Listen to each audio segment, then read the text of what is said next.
Buckle. In this tutorial I'm just going to show you how you can create some interesting abstract colourful backgrounds using brush strokes. Now the brush here is actually available on Graphicxtras, but you can quickly create a very similar sort of brush stroke.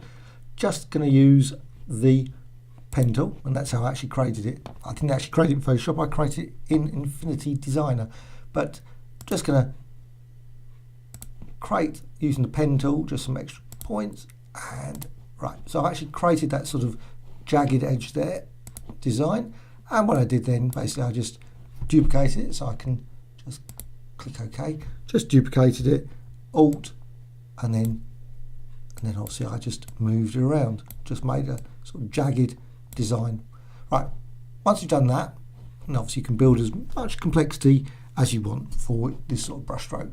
So now what I'm going to do, I'm just going to remove that, I don't want those, so I'm just going back a bit.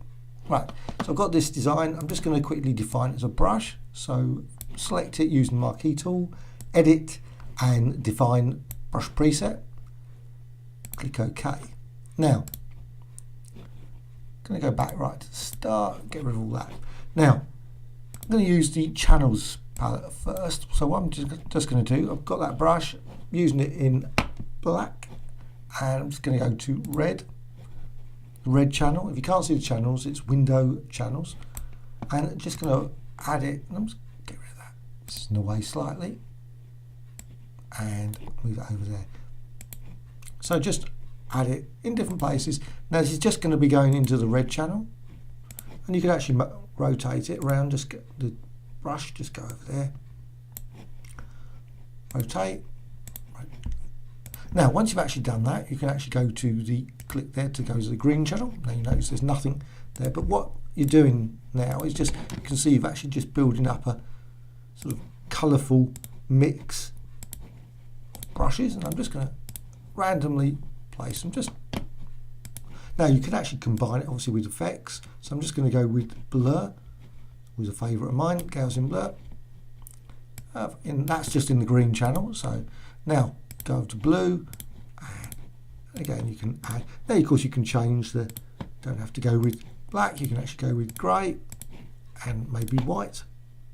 So I'll just go D, bring back the standard colours, default colours, just select. Right, so once you've created that, you can obviously create many sort of, and you can apply other effects as well, but blur again or filter gallery. Now I'm not going to go for that, so I'm just going to say poster edges. And that's just, again, that's just in the blue. So now you go back to RGB and you've got this sort of nice, very sort of colourful background. Right, what you can do then is just go to filter and filter gallery and cut out.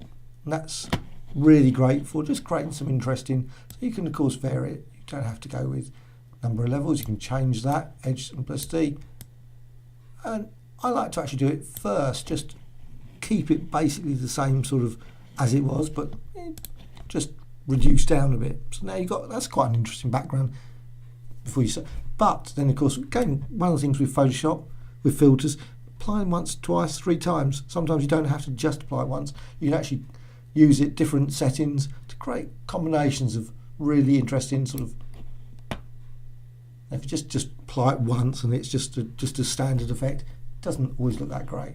So, and again, you can modify the settings, and edge simplicity then I'm just going to go up. So I'm just going to reduce it down, really just down to the triangles. You can just see, still see the basic sharp edge triangular structure.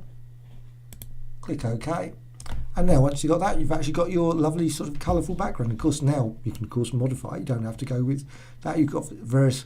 Over here you could go with layer and new adjustment layer, so hue, saturation. So if you decide at some point that you don't want this effect, if you do the other effects via the image, of course that's it, you've ended up with a sort of, it's applied and that's all you've got, and you've destroyed the, so you can actually modify it, obviously change the saturation, create a sort of like very 1980s sort of backgrounds that used to be quite popular in the 80s.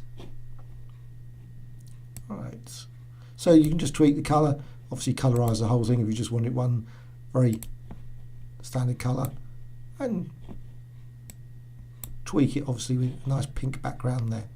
Right, hope you found this